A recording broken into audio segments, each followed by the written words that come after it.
Welcome back to a crystal clear mind.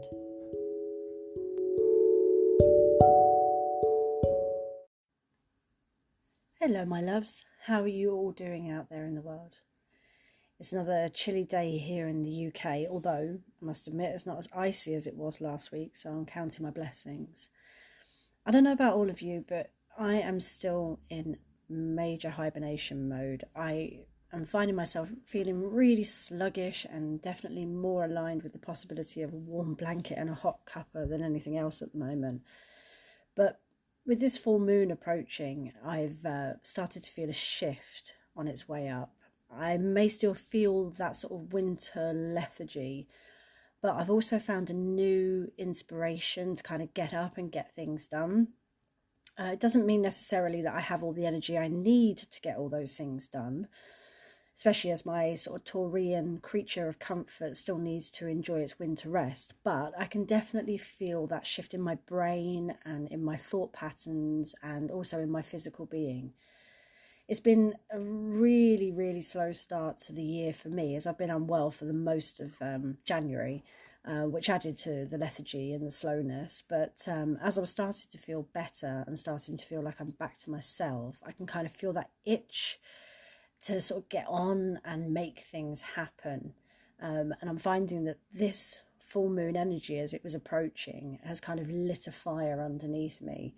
What about you guys? Are you kind of feeling a bit of inspiration coming from this energy, or has it been a bit of an intense one for you?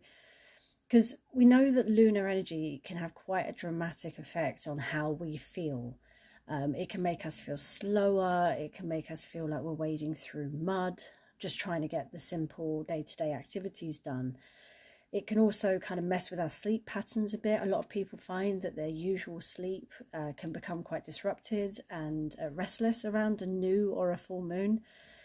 It can also make us feel anxious or jittery if we experience it as an intense energy.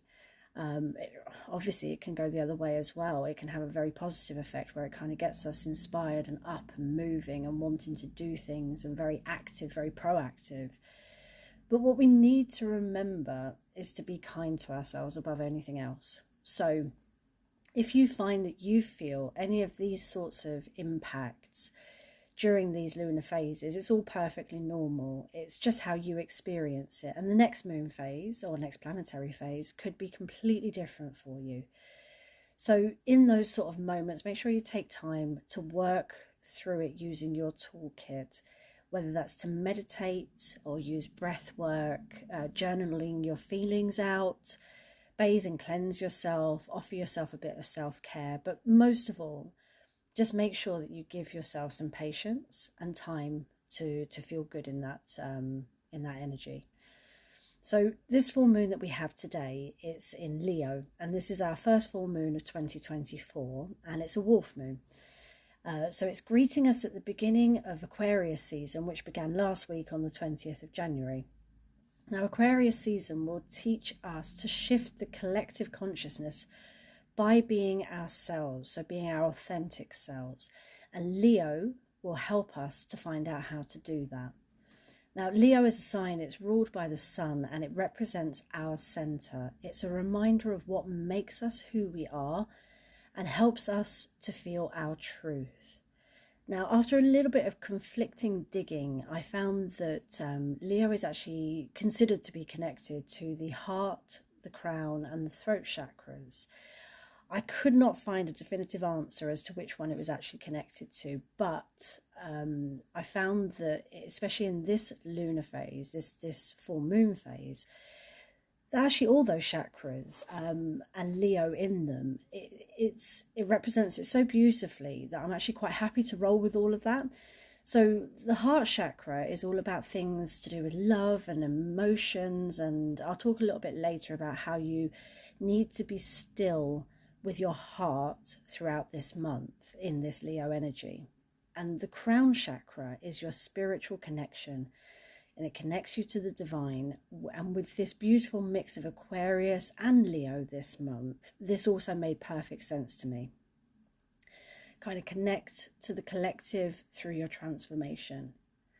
And then you've got the throat chakra, which is your voice, your communication, emotions, your creativity, which also corresponds to this month's energy. It's all about speaking your truth, being yourself, saying your truth to others and to yourself as well, inspiring your creativity to rise and connect without judgment to your emotions.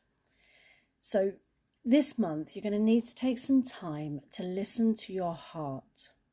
Leo energy, it reminds us to tend to our heart and to be exactly who we are. To amplify our heart's vibrations, we must be willing to feel it all. You're going to need to kind of wade through the emotions unapologetically. Take time this month to sit with yourself and listen to your heart.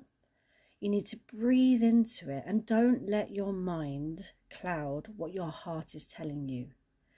You kind of need to ponder on what have you been avoiding, where have you been shutting down, but only from your heart's perspective, not from your mind. With Aquarius season underway, we face a really beautiful, revealing time ahead of us. So Aquarius asks us to free ourselves from limitations and restrictions. Don't be afraid to be your authentic self, and don't feel that you have to put yourself into a box just because society dictates you to. Who you are is absolutely and unequivocally enough, and the world is absolutely ready to see that.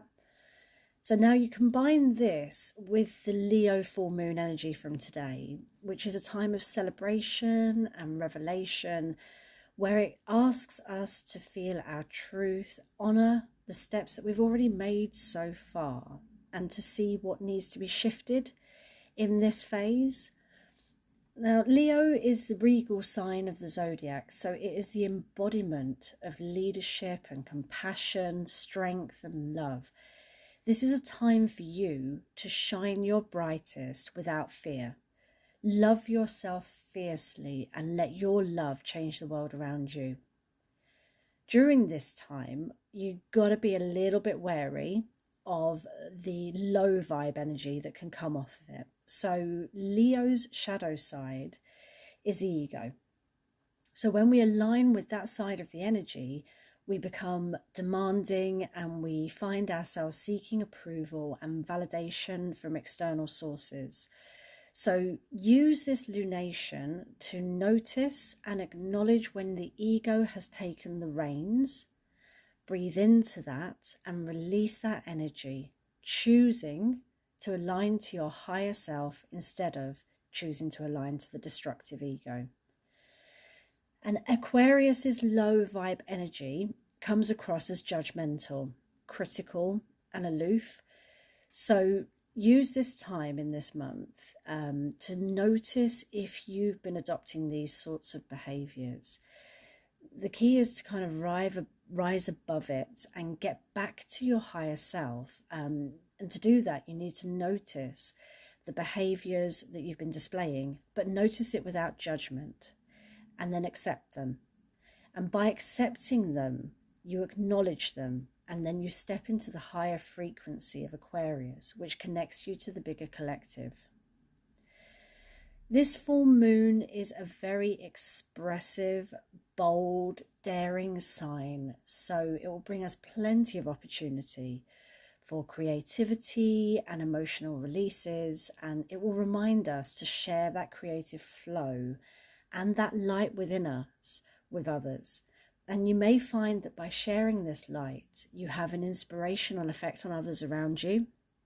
So by showing people just how shine you are, they'll notice that, and it gives them the permission to shine bright also. In this lunation, you need to ditch the fear around investing in yourself, whether that's time for you or spending time on things that you're passionate about or allowing yourself to develop. Now is the perfect time to be fearless in this department. Use that Leo energy of, I just don't give a fuck. Invest in yourself. Give yourself that guilt-free time. You will find it to be very beneficial to you. And simultaneously, it allows others to inspire you too. And that brings you back into the collective consciousness also. So, as with all full moons, I always suggest a bath or a shower, allowing the water to wash over you, visualizing the water removing all of the negative energies that are on you, letting it drain away literally. It's a simple task that can be done every time you shower, not just for full moons, and I find it to be highly, highly effective.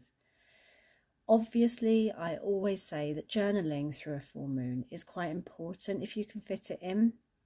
Writing those emotions out, those worries, those fears, or just simply stating your intentions for the month going forward. Your words have such power, so write them with passion and let it all pour out of you and your brain and onto the paper. Rid yourself of the negative bits and bring the positive bits to life. And if you work with crystals, make sure that they're popped outside on the full moon if they're water safe. And if they aren't water safe, pop them onto the windowsill to bathe in the beautiful moon energy tonight. And for this full moon, I would recommend working with green aventurine. Use this one for healing and for connecting to the Leo energy. Use it for balance and expanding on your creativity and your imagination. I would recommend sunstone for tapping into Leo's fiery energy. Work with this stone for joy and happiness, confidence and prosperity. And apatite for inspiration and for tapping into our intuition and our spiritual connections. It's a perfect stone if you're working with manifestation throughout this month or working with the Aquarius energy. But if you don't have any of those specific ones, always turn to one of the all-rounder crystals like quartz or selenite. They really do what they say on the tin. They work for everything. They rid you of negativity and they bring positivity and light into your life. So if you don't have specifics, always stick to the basics. They do the job perfectly. However you're spending this full moon, enjoy it. I think it's going to be an amazing one, and I hope the energy brings you a wonderful month ahead. Until next time, my lovelies.